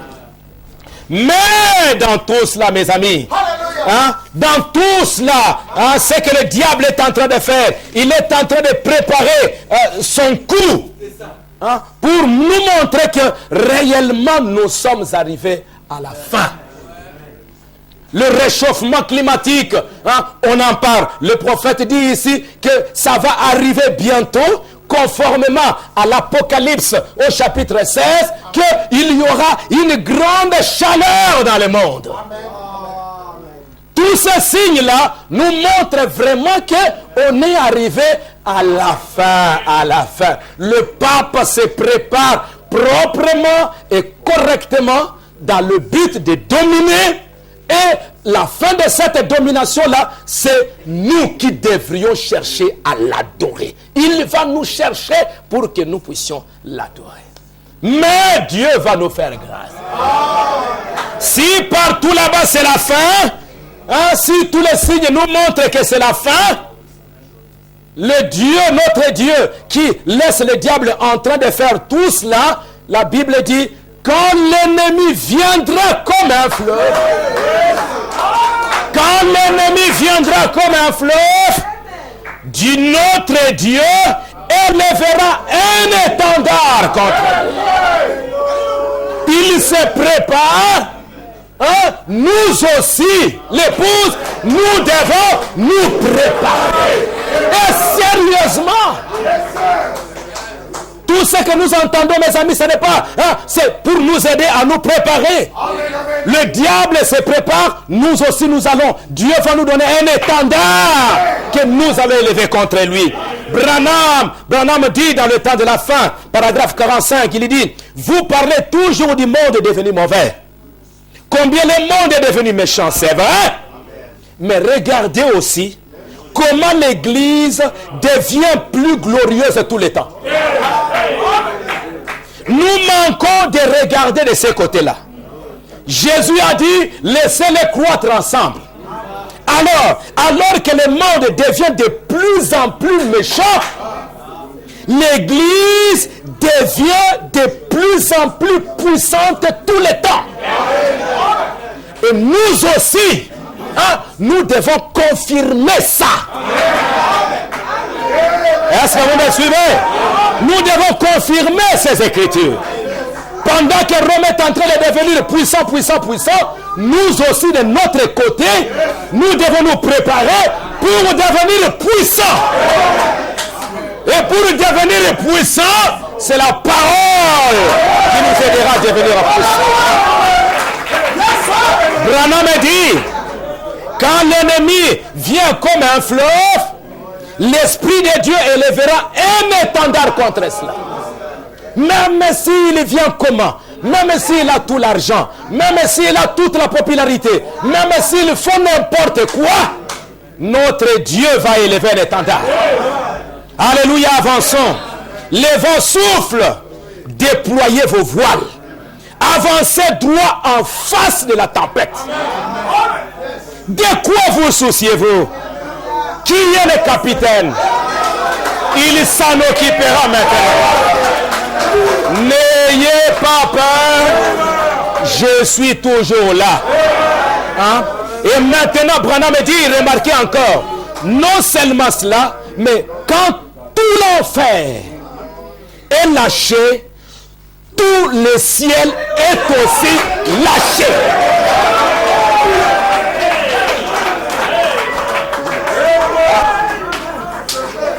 Tout l'enfer vient contre nous. La crise monétaire, toutes ces affaires, ça vient comme un fleuve pour nous envahir, nous engloutir. Mais tout le ciel aussi descend. Et Branham dit, quand l'ennemi vient comme un fleuve, l'Esprit de Dieu lève un étendard contre lui, et ces deux forces se sont toujours manifestées à la jonction du temps. Nous sommes maintenant à la jonction du temps. J'ai appris que Ora Robert, il est mort. L'année où Branham a 100 ans, hein, Ora Robert, lui aussi, il s'en va. Toutes ces choses-là. Nous voyons dans la prophétie, ils viennent à Troie vers Abraham. Dieu dans la chair humaine, il parle avec Abraham. Il n'a pas beaucoup traîné. Il n'a pas beaucoup traîné. Il est parti. Mais il y a les deux là qui sont restés et qui sont partis. Ils ont travaillé, ils ont aveuglé les gens. Ah, c'est pour dire que, comme il parle là, c'est pour dire que c'est l'aveuglement est complet. Il n'y a plus d'espoir. Et Billy Graham, il est déjà un vieux homme, peut-être d'un moment à l'autre aussi, lui il va partir. Mais regardez que c'est au moment où Abraham a eu 100 ans. Quand il a eu 100 ans, c'est au même moment que Isaac, le fils promis, est venu dans le monde. Je crois que nous allons entrer maintenant dans quelque chose de glorieux pour nous. Alléluia. À la jonction. Et frère Branham dit, dans le message, le Fils doit naître maintenant. Le Fils doit être manifesté dans l'épouse maintenant. Parce que c'est le seul moyen pour nous de vaincre. Dans la puissance de transformation. Frère Branham dit maintenant, souvenez-vous, n'oubliez pas ceci. Hein? Maintenant, pensez-vous que Satan va laisser les choses aller ainsi sans opposer de résistance? Oh non, certainement pas. Il va venir à toute vitesse un de ces jours comme un tourbillon. Donc c'est pour nous dire que ce que nous venons d'entendre ce matin, c'est un combat qui vient, mes amis. Ce ne sont pas juste, bon, ils vont devenir... Non, non. Hein? Derrière tout ça, Rome est en train de venir pour nous combattre. Mais nous lui disons, nous n'avons pas peur. Mais quand l'ennemi vient, l'Esprit de Dieu élève un étendard. Continuez à vous élever dans la prière. Devant Dieu. Restez étroitement unis. Aimez-vous les uns les autres. Et vous allez vaincre. Si tous les signes nous montrent que c'est la fin, partout c'est la fin, partout là c'est la fin, le prophète de Dieu nous dit, nous aussi pour l'épouse, il y a un signe pour nous qui nous montre que c'est la fin. Nous voyons tout ça, c'est la fin, c'est la fin. Mais pour nous, ce n'est pas tellement ces signes-là qui nous disent que c'est la fin. Pour l'épouse, Branham dit, dans le 7e psaume, paragraphe 231, il dit, nous devons nous rappeler que ce 7e psaume, c'est la fin du temps. Les choses écrites dans les livres scellés de cette psaume, qui étaient scellés au sujet du plan de la rédemption, depuis avant la fondation du monde, tout ça, ça se termine. C'est la fin. C'est la fin de ce monde qui se débat. C'est la fin de la nature. C'est la fin de tout. C'est là que se trouve la fin des trompettes. C'est la fin des coupes. C'est la fin de la terre. C'est même la fin du temps. Et si vous voulez lire, il n'y a plus de temps. La Bible dit dans Apocalypse 10, 1 à 7, il n'y a plus de temps. Pour nous, c'est la fin. La fin pour nous, quand nous voyons tous ces signes-là apparaître pour montrer que la fin. Mais pour nous, l'étendard. Pour nous, l'étendard que Dieu va nous donner pour combattre ça, c'est le 7e psaume. Sans le 7e psaume, nous pouvons parler de toutes ces affaires-là, mais nous sommes vaincus à l'avance. Mais pour l'épouse, le 7e psaume marque aussi la fin. Et frère Branham dit, tout arrive à sa fin. Dans cette période, la fin de ce 7e psaume, c'est la fin de l'âge de l'église. C'est la fin des trompettes. C'est la fin de tout. Pour qu'un jour, cette fin-là nous amène dans l'enlèvement et dans le millénium.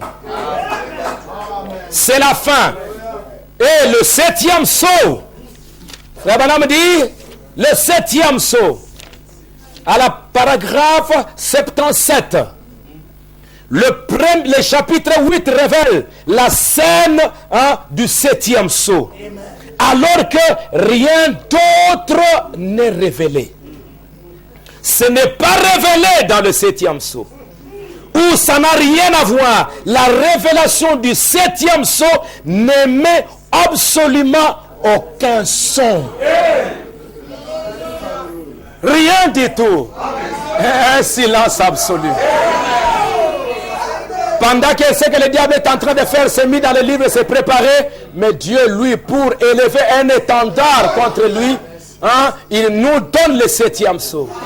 Et ce 7e psaume-là, depuis que cela a été écrit, c'est resté silencieux. Pour que le diable ne sache pas ce que Dieu va faire et comment il va le faire.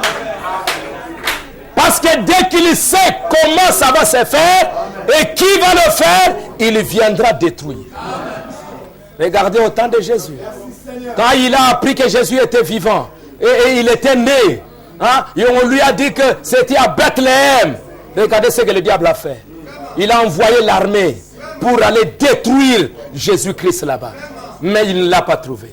Dès qu'il voit, ça peut se faire comme ça, il vient pour détruire. Mais Dieu donne le 7e psaume, il ne dit rien à ce sujet.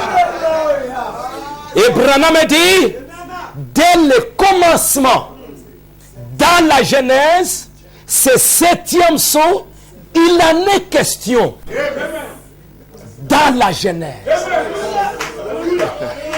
Donc ce mystère du 7e sceau, vous pouvez voir depuis la Genèse jusqu'à l'Apocalypse, Dieu révèle le 7e sceau dans des types, dans des images, dans des symboles. Depuis la Genèse, quelque chose qui n'est pas écrit, mais qui est révélé. Quand nous regardons dans la Genèse, nous allons voir à un moment donné Eliezer qui vient. Eliezer, il va aller chercher Rebecca. Il arrive là-bas. Quand il arrive, il va s'agenouiller. Il va dire, la femme à qui je demanderai de l'eau,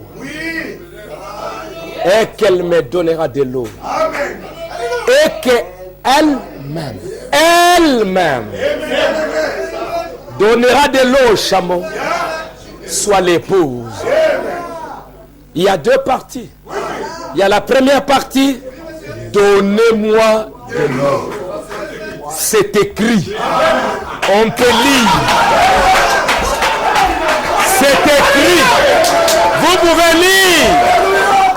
Mais donner de l'eau au chameau, ce n'est pas écrit.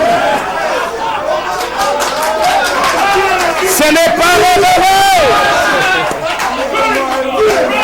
Ça, c'est le mystère de l'épouse. Et regardez, Eliezer va aller, Rebecca, donnez-moi de l'eau. Ça, Rebecca a entendu. Et après, donnez-moi de l'eau, c'est écrit. Mais l'autre partie, il ne lui a pas dit. C'est resté dans la pensée de Dieu. C'est resté un mystère. Ce n'est pas révélé. Et Rebecca, écoutez un peu. Rebecca va accomplir cette partie écrite. Elle prend l'eau et elle donne. C'est écrit. Mais maintenant, Eliezer était resté en train de voir la partie non écrite. Le mystère. Pour voir si c'est l'épouse, elle va recevoir la révélation de la partie non écrite.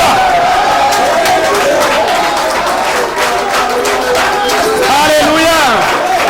Et regardez Rebecca était là après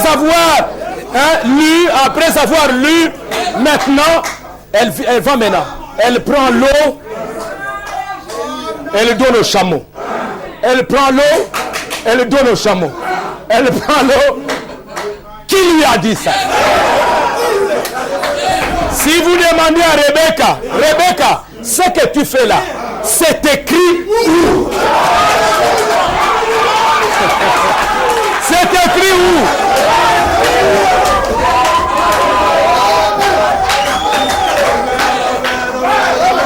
Rebecca, elle va te dire, bon, je n'ai pas discuté avec toi. Hein? Elle était en train d'accomplir un mystère non écrit.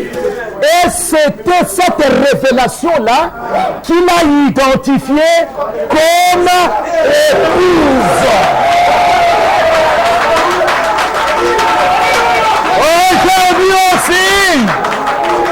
Aujourd'hui aussi, l'épouse doit recevoir la révélation de la partie non écrite de la Bible.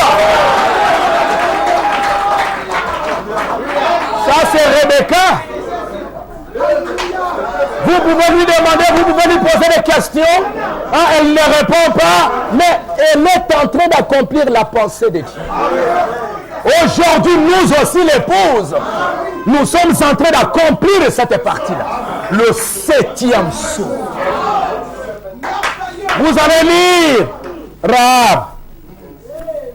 Rahab Elle était là, une épouse dans le pays. Elle était là assise. Il y a eu, si vous lisez la Bible, dans Josué, 2 espions.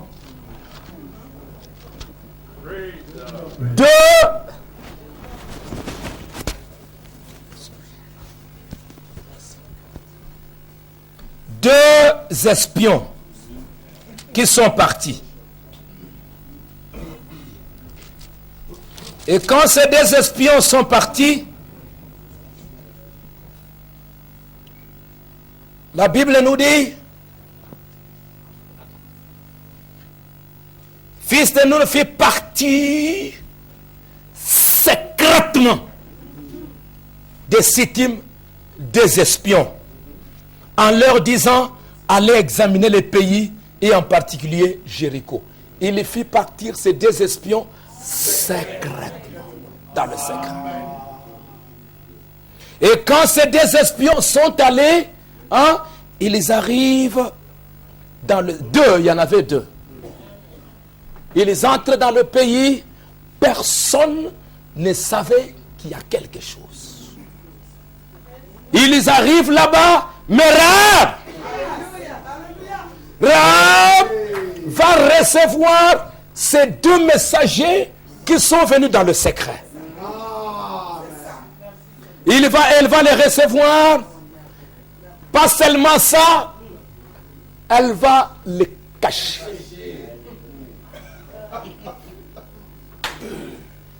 Et maintenant, quand les gens ont entendu, je ne sais pas, des bruits ou nous avons entendu, il y a quelque chose qui se passe, il y a quelque chose qui se passe. Ils viennent là. Rahab! Nous avons appris qu'il y a 2 personnes qui sont arrivées ici. Où est-ce qu'elles sont? Rahab, non, il n'y a personne ici. Allez là-bas. Suivez-les là-bas. Rahab a caché le secret, a caché le mystère. Ils sont partis, ils ont cherché, ils n'ont pas trouvé. Et après, Rahab va monter.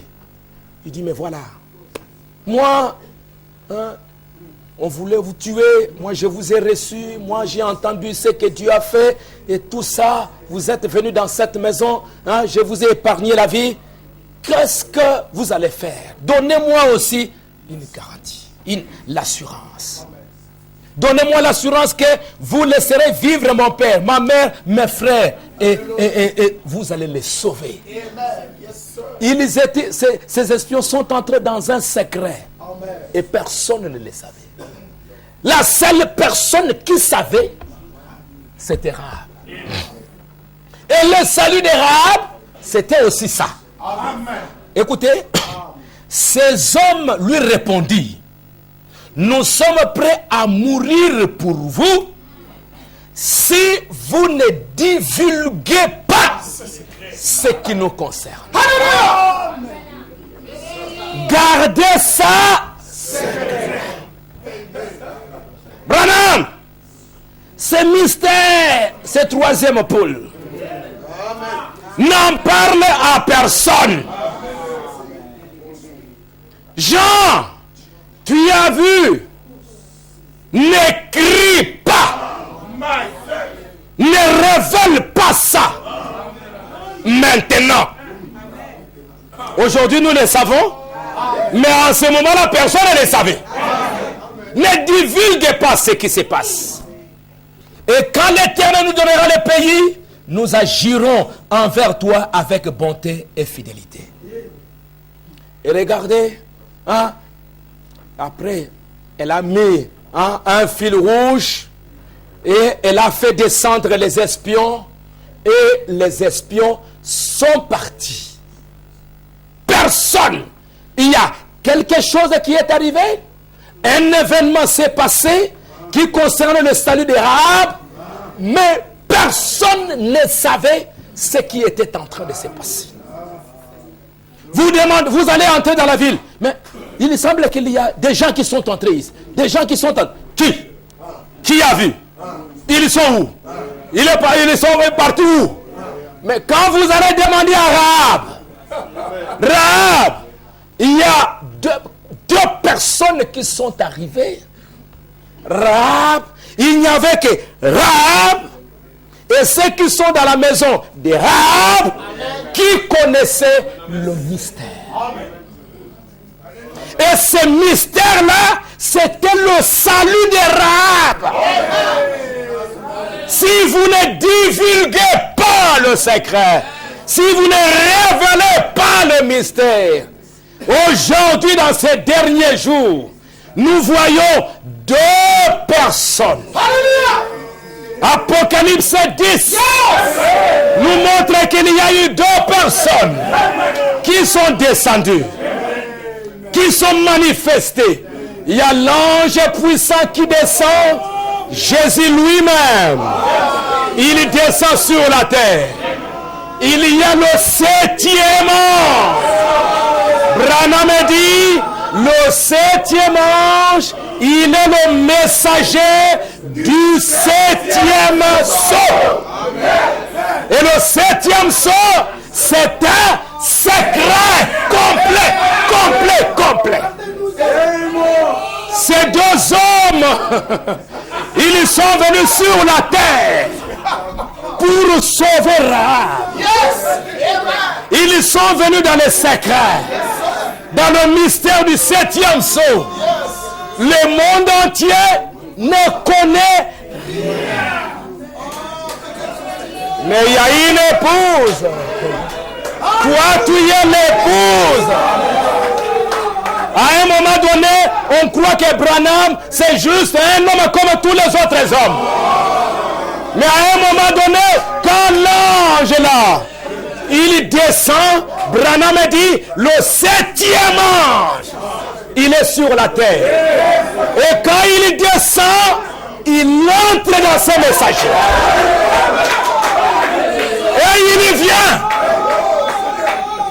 Combien peuvent reconnaître ça? Tout le monde ne savait rien. Toute la ville ne comprenait rien. Mais il n'y avait que l'épouse qui pouvait comprendre qu'il y a quelque chose qui se passe. Vous aussi, il y a deux espions. Des hommes qui sont venus sur la terre pour votre salut. Mais le monde ne connaît rien.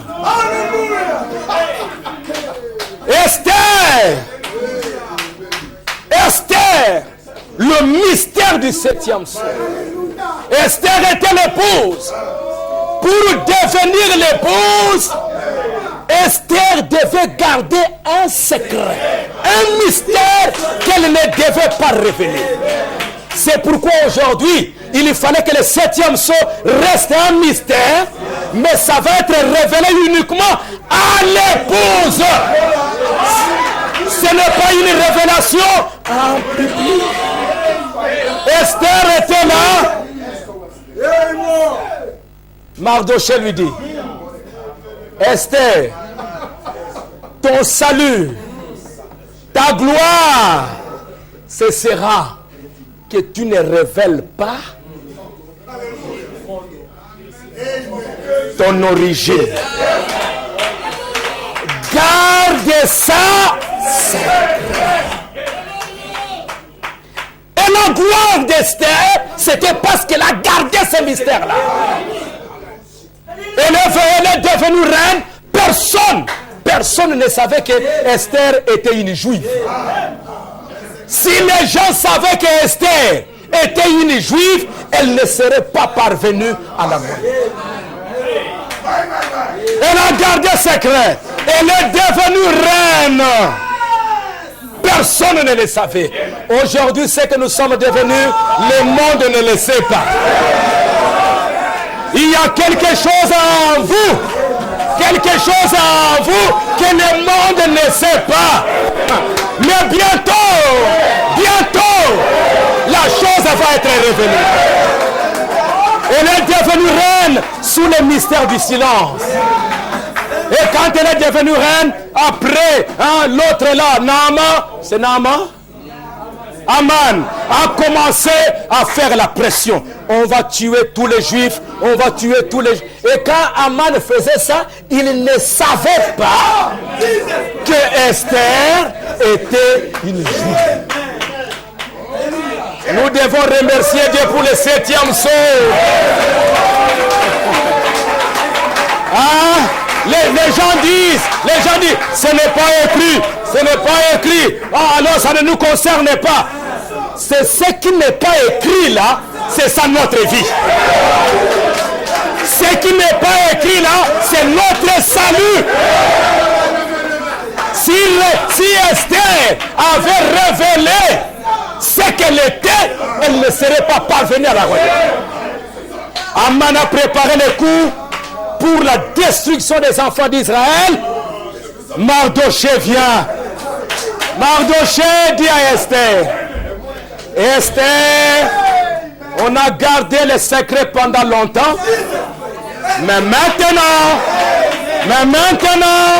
ce n'est plus le moyen de garder ça secret. Ça doit être révélé. Et Esther, elle dira, mais maintenant, je ne peux pas entrer dans la chambre du roi. C'est défendu. Ce n'est pas possible. Esther, j'ai peur. N'ayez pas peur. Tu es déjà reine. Et j'aimerais vous dire, mes frères, vous avez reçu un grand mystère. Christ lui-même, le roi des rois, le Seigneur des seigneurs, il est descendu dans ces derniers pour vous prendre, vous, en mariage. Branham dit, la venue du Fils de l'homme, c'est pour le mariage. Il y a un mariage. Vous êtes maintenant, Branham dit dans la brèche, que à cause de l'ouverture de la parole, vous êtes maintenant assise à côté de Christ. Et le roi Esther va prier. Oh Dieu, pendant 3 jours. Je crois que c'est aussi un temps pour nous de prier. C'est un temps pour nous de nous consacrer pour comprendre qui nous sommes. Nous sommes un peuple privilégié. Un peuple qui a reçu une grâce spéciale. Mes amis. Et c'est dans la prière que nous pouvons découvrir qui nous sommes. Et elle est allée la prier 3 jours. Et après avoir sorti, la Bible nous dit que Esther s'est habillée en reine. Elle a compris que je ne dois pas avoir peur. Elle a compris que je suis reine. Elle a compris sa place. Elle a compris sa position. Nous aussi, épouses, nous devons comprendre qui nous sommes maintenant. Quand nous disons qu'il est venu, mais c'est une chose glorieuse. Nous occupons une place extraordinaire dans l'économie de Dieu. Et quand Esther est habillée en reine, elle est partie. Et dès qu'elle partait là, le roi aussi sortait. Et le roi va prendre son sceptre. Le sceptre de sa royauté. Il va étendre vers Esther. Il dit, Esther, prends ça. Et lisez la Bible. Demandez ce que vous voulez. Si c'est la moitié de mon royaume, je te donnerai la moitié de ce royaume. Aujourd'hui, Christ descend avec l'épée, la parole, l'autorité, le 3e épaule. Il dit, William Branham, prends ça. William Branham, quand il prend ça, la voix lui dit, c'est l'épée du roi. C'est le 3e poule. Demandez ce que vous voulez. Même si c'est la moitié de mon royaume, je vais te donner la moitié du royaume. Alléluia. Et avec l'autorité dans la main, l'autorité dans la main, la parole dans la main, Esther va dire maintenant. Et c'était à quel moment? C'était au moment où il y avait la pression. C'était au moment où on voulait tuer les Juifs.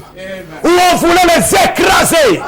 Au moment où la bête avait pris toute l'autorité. Aman régnait dans tous les pays. Mais au même moment, Esther recevait aussi l'autorité.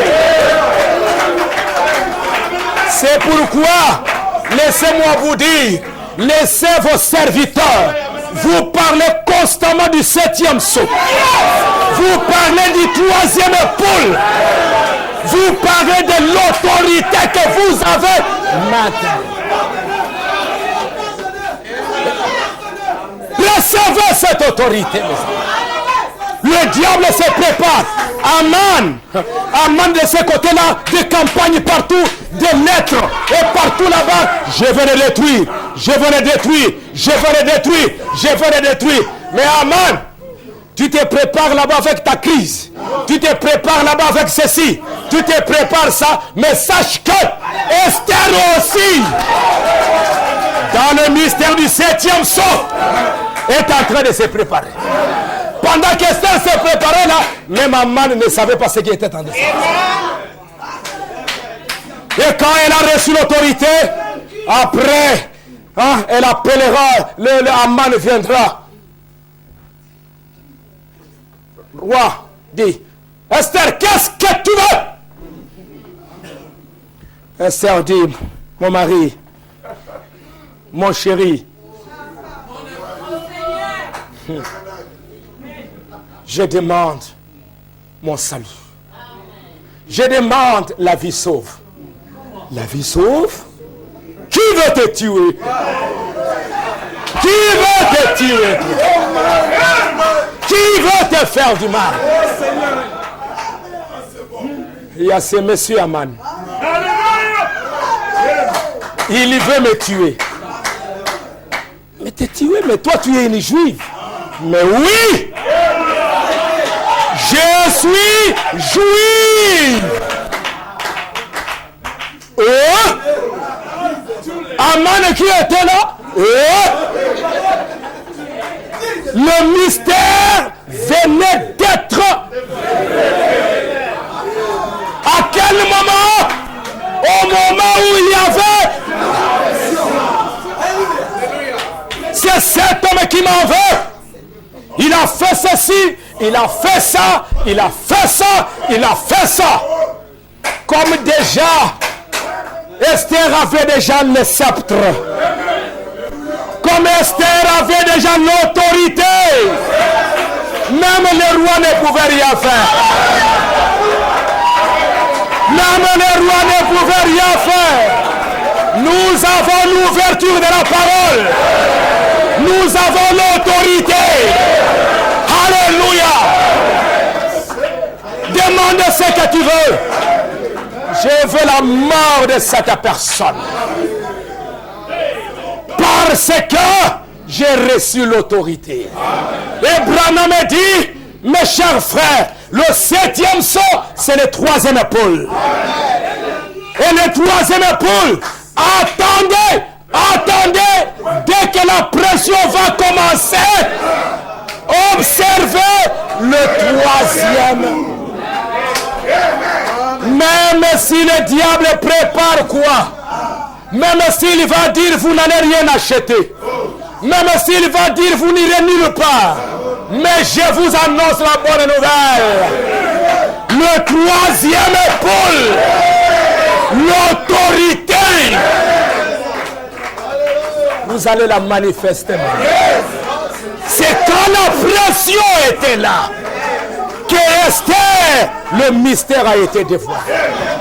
Aujourd'hui, il nous voit ici. Quand j'ai entendu le pasteur qui disait que, bon, parce que moi je n'étais pas à Kinshasa, ça fait plusieurs jours. hein, les autorités là-bas ont dit, non, maintenant, tout le monde doit entrer dans... J'étais là assis.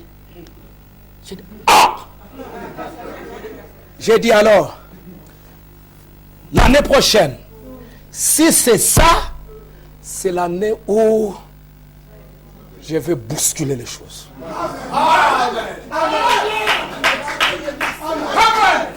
Nous ne sommes pas des petits messieurs.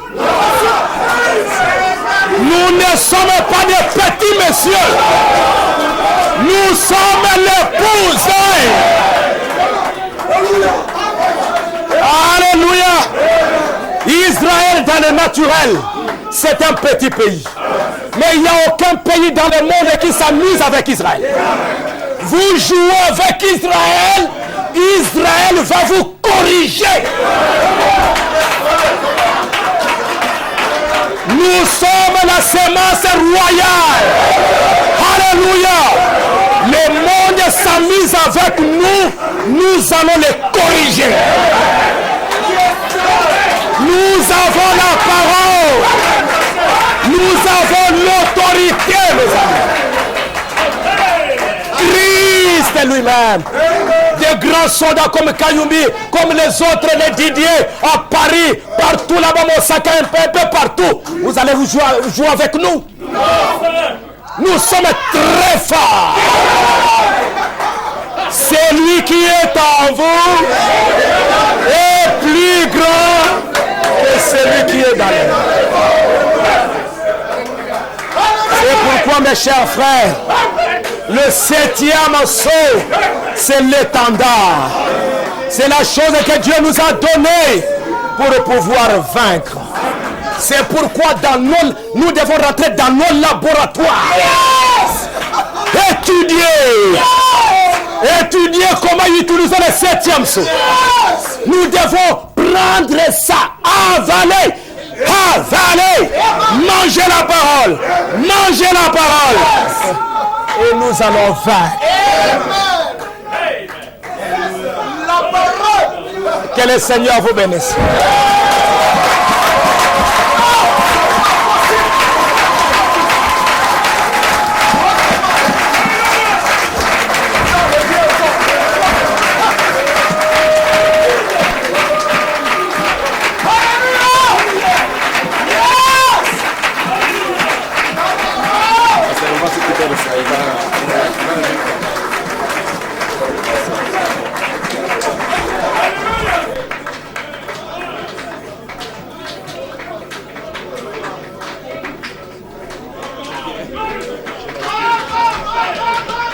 Acclamons encore très fort le Seigneur.